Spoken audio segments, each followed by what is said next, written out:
Subscribe कीजिए दोस्तों हमारे चैनल को। नोटिफिकेशन पाने के लिए बेल आइकन को प्रेस कीजिए। नमस्कार। अपन ने अव्ययभाव समास पढ़ लिया था।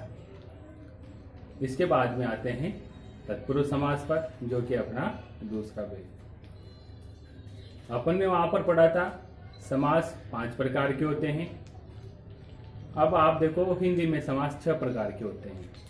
हिंदी में एक समास नहीं चलता, केवल समास, वो अपने संस्कृत में ही चलता है, केवल समास। मगर केवल समास को अगर अपन हटा दें तो समास अपने पास 4 प्रकार के रह जाएंगे संस्कृत में।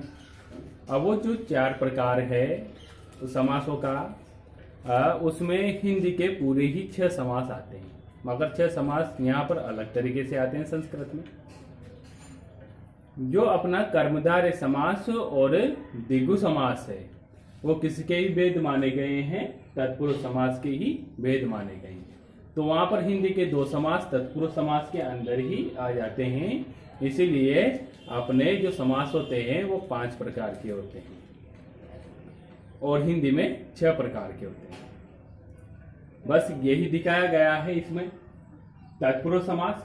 अब तत्पुरुष समास कहां पर होगा? पहले अपन ने अव्ययभाव समास पढ़ा, उसमें पढ़ा था कि जिस समास में प्रथम पद प्रधान होता है, प्रथम पद का मतलब पहला वाला पद या पूर्व पद बोल सकते हैं या फिर प्रथम पद बोल सकते हैं, उसमें तो कौन सा समास होगा? अव्ययभाव समास। अब वहां पर अपन ने पहचान के नियम भी देखे थे कि कोई ना कोई उपसर्ग दे रखी होगी आपको समस्त पद में, या फिर अगर वो उपसर्ग नहीं दे रखी है तो वो निश्चित 16 अर्थों में उनका प्रयोग किया जाता है। इसके बाद में देखो आप तत्पुरुष समास है। तो अब आप देखो तत्पुरुष समास पढ़ रहे हैं अपन, तो तत्पुरुष समास में कहा गया है कि उत्तर पद प्रधान होता है। यानी अपन ने प्रथम पद प्रधान तो पढ़ ही लिया था विभाव समास में, अब दूसरे वाले पद को प्रधान मान करके पढ़ते हैं। तो जिस समास का उत्तर पद प्रधान होता है, उत्तर पद का मतलब बाद वाला पद, यानी ये 2 पद है, तो प्रथम पद में तो अव्ययभाव समास अगर प्रधान है तो, अगर नहीं है तो फिर उत्तर पद प्रधान है तो, यानी बाद वाला जो पद प्रधान है तो फिर वहां पर तत्पुरुष समास होता है। अब इस तत्पुरुष समास के 2 भेद होते हैं। अब वो 2 भेद कौन कौन से हैं? समानाधिकरण और वेदीकरण। समानाधिकरण का मतलब होता है कि दोनों ही पदों में जो ये 2 पद दे रखे होते हैं अपने, ये प्रथम पद और ये दूसरा पद, इन दोनों पदों में समान विभक्तियों का प्रयोग किया जाता है। अब यहाँ पर एक नियम अपन लिखेंगे कि जो तत्पुरुष समास होता है उसका जो ये दूसरा पद होता है, उत्तर पद होता है, उस उत्तर पद में हमेशा प्रथमा विभक्ति का प्रयोग किया जाता है। ये निश्चित रूप से उत्तर पद में कौन सी विभक्ति आएगी? प्रथमा विभक्ति आएगी। अब अपन समानाधिकरण पढ़ रहे हैं, तो समानाधिकरण में यानी पढ़ा कि दोनों पदों में समान विभक्तियों का प्रयोग किया जाएगा। अब समान विभक्तियों का प्रयोग तो तब होगा जब यहाँ पर भी प्रथमा विभक्ति आएगी। तो अब आप देखो समानाधिकरण तत्पुरुष समास में प्रथम पद में भी प्रथमा विभक्ति और दूसरे पद में भी प्रथमा विभक्ति का प्रयोग किया जाता है। अगर दोनों पदों में प्रथमा विभक्ति का प्रयोग हो रहा है तो फिर वो समानाधिकरण तत्पुरुष समास कहलाएगा। अब देखो वेदीकरण तत्पुरुष समास। वेदीकरण तत्पुरुष समास का मतलब है कि दोनों पदों में अलग अलग विभक्तियों का प्रयोग हो। तो अपन ने यहाँ पर तत्पुरुष समास में उत्तर पद का तो ले रखा है कि उत्तर पद में तो नित्य कौन सी होगी? प्रथमा विभक्ति होगी। उत्तर पद का नहीं छेड़ना, क्योंकि प्रधान कौन सा है? उत्तर पद है, तो उत्तर पद में हमेशा प्रथमा विभक्ति का प्रयोग होगा। अब वेदीकरण का मतलब यह है कि दोनों पदों में अलग अलग विभक्तियों का प्रयोग होगा। अब अलग अलग विभक्ति का प्रयोग कब होगा? जब यहां से प्रथमा विभक्ति को हटा करके दूसरी विभक्तियों का प्रयोग होगा, तभी तो दोनों पदों में अलग अलग विभक्तियां होगी। तो इसे विभक्तियों के रूप में बांटा गया है। जैसे अपन पढ़ेंगे कारक, तो उसी के समान बताया गया है विभक्तियों में। अब यहाँ पर प्रथमा विभक्ति तो यहाँ पर आ ही गई समानाधिकरण में, अगर आगे प्रथमा विभक्ति का प्रयोग किया जा रहा है तो फिर वो समानाधिकरण है। अब इसके अलावा जितनी भी विभक्तियां बची हुई है वो सब किस में आ जाएगी? वेदीकरण में आ जाएगी। वेदीकरण में देखो आप द्वितीय विभक्ति का प्रयोग किया जाता है। तृतीय विभक्ति का प्रयोग किया जाता है, चतुर्थी विभक्ति का प्रयोग किया जाता है, पंचमी, षष्ठी और सप्तमी विभक्ति का प्रयोग किया जाता है। अब इन विभक्तियों का प्रयोग कहाँ पर करेंगे? प्रथम पद में। कहाँ पर? प्रथम पद में। अगर प्रथम पद में द्वितीय, तृतीय, चतुर्थी, पंचमी, षष्ठी और सप्तमी विभक्ति है और उत्तर पद में प्रथमा विभक्ति है तो फिर वहां पर कौन सा समास होगा? तत्पुरुष समास होगा।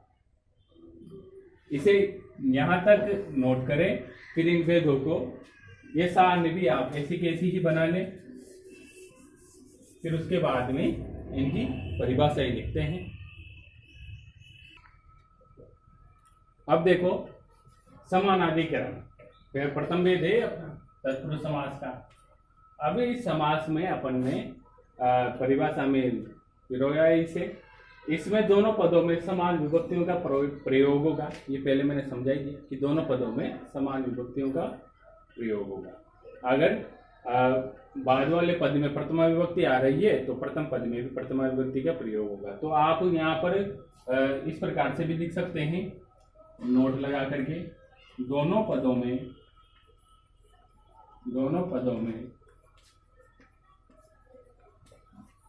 प्रथमा विभक्ति का प्रयोग होता है। किसका प्रयोग होगा? प्रथमा विभक्ति का प्रयोग होगा इस विभक्ति का, दोनों पदों में। इससे पहले एक नोट लगा करके आप ऊपर लिख लेना,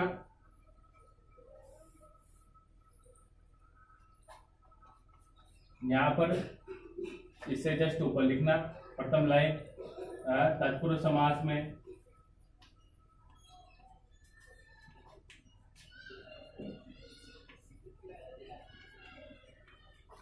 उत्तर पद,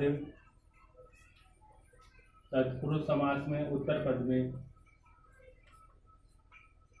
प्रथमा विभक्ति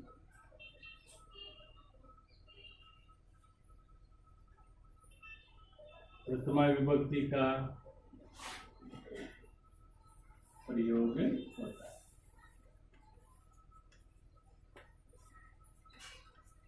देखो अपन ये जान गए कि तत्पुरुष समास का जो उत्तर पद है, बाद वाला पद है, उसमें कौन सी विभक्ति का प्रयोग होगा? प्रथमा विभक्ति। वो नित्य प्रथमा विभक्ति में आएगी। उसके बाद में ये जानने के बाद में, उत्तर पद को जानने के बाद में अपन अब प्रथम पद की ओर आते हैं। प्रथम पद में अगर प्रथमा विभक्ति है, प्रथम पद में भी अगर प्रथमा विभक्ति है तो फिर वहां पर समानाधिकरण तत्पुरुष समास होगा। समास को पहचानने के लिए, इस तत्पुरुष समास को पहचानने के लिए विभक्तियों का ज्ञान होना आवश्यक है। यहाँ पर विभक्तियां चलती है तो आप देखो प्रथमा विभक्ति में भी अगर प्रथम पद में भी प्रथमा विभक्ति का प्रयोग हो रहा है तो फिर वहां पर समानाधिकरण तत्पुरुष समास होगा। समानाधिकरण तत्पुरुष समास में कितने समास पढ़े जाते हैं? 2 समास, यानी जो कर्मधारय समास और द्विगु समास है वो किसी के ही भेद है? तत्पुरुष समास के ही भेद है। अगर आपके एग्जाम में कर्मधारय समास का कोई उदाहरण आ जाए और इसमें पूछा जाए कि इस पद्य में, इस विग्रह में या इस समस्त पद में कौन सा समास है, तो आप फिर वहां पर तत्पुरुष समास भी लगा सकते हो और कर्मधारय समास भी लगा सकते हो। ज्यादा नंबर लेने के लिए वहां पर अगर अपन कर्मधारय समास लगाएं तो ज्यादा नंबर आएंगे और तत्पुरुष समास लगाएंगे तो फिर वो नंबर काट सकता है। द्विगु समास, द्विगु समास में भी यही है। इसके उदाहरणों में द्विगु समास का प्रयोग करना और कर्मधारय समास में, इसके उदाहरणों में कर्मधारय समास का प्रयोग करना। तो अपन को यहाँ पर पता चल गया है जो कर्मधारय समास है, द्विगु समास है, ये किसके ही भेद हैं? तत्पुरुष समास के ही भेद हैं। यहाँ पर नोट लगा करके लिखना कि दोनों पदों में कौन सी विभक्ति का प्रयोग होगा? प्रथमा विभक्ति का प्रयोग होगा। अगर ये दोनों समास आ रहे हैं तो फिर वहां पर कौन सी विभक्ति? प्रथमा विभक्ति का प्रयोग दोनों ही पदों में होगा। इसको ऐसा कैसा ही उतार लीजिए। अब देखो वेदीकरण तत्पुरुष समास।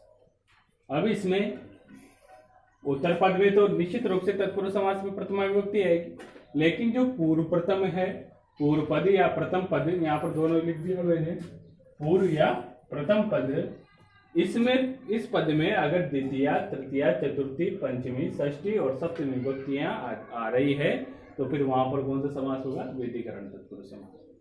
इन विभक्तियों की वजह से अगर कोई से पद में, आगे वाले पद में द्वितीय विभक्ति आ रही है तो फिर उसे ही कहेंगे अपन द्वितीया तत्पुरुष समास। अगर तृतीय विभक्ति आ रही है तो उसे ही कहेंगे तृतीया तत्पुरुष समास, चतुर्थी तत्पुरुष समास। इसी विभक्तियों के नाम से इनके नामकरण किए गए हैं।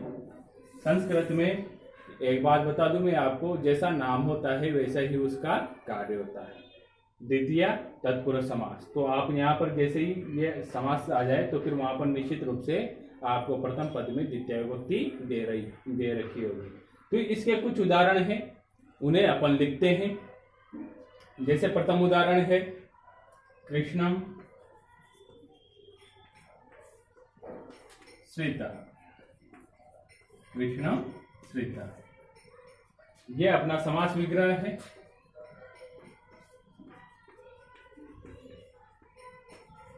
समास विग्रह दे रखा है आपको कृष्णम श्रिता। तो अब यहां पर देखो आप, श्रिता इस पद में प्रथमा विभक्ति का प्रयोग हो रहा है। कौन सी विभक्ति का?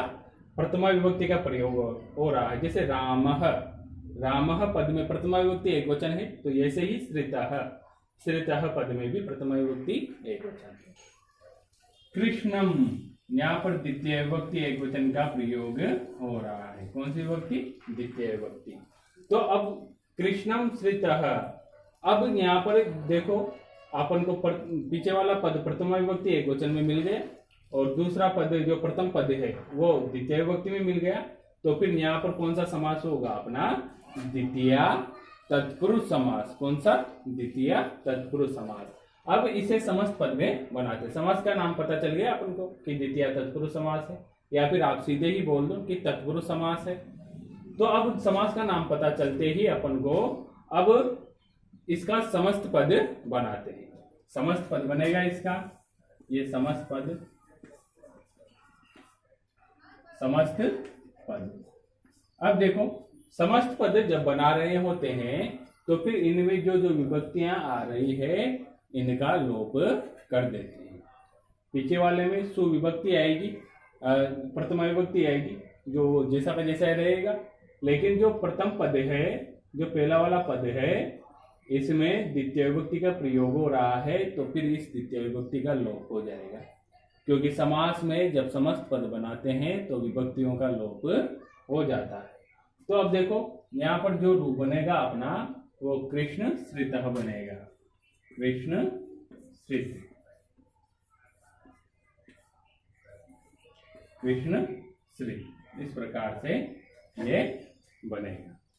इसे नोट करें। अब इसे समास के रूप में पढ़ते हैं, प्रथमा, द्वितीय, तृतीया, चतुर्थी, पंचमी और षष्ठी को।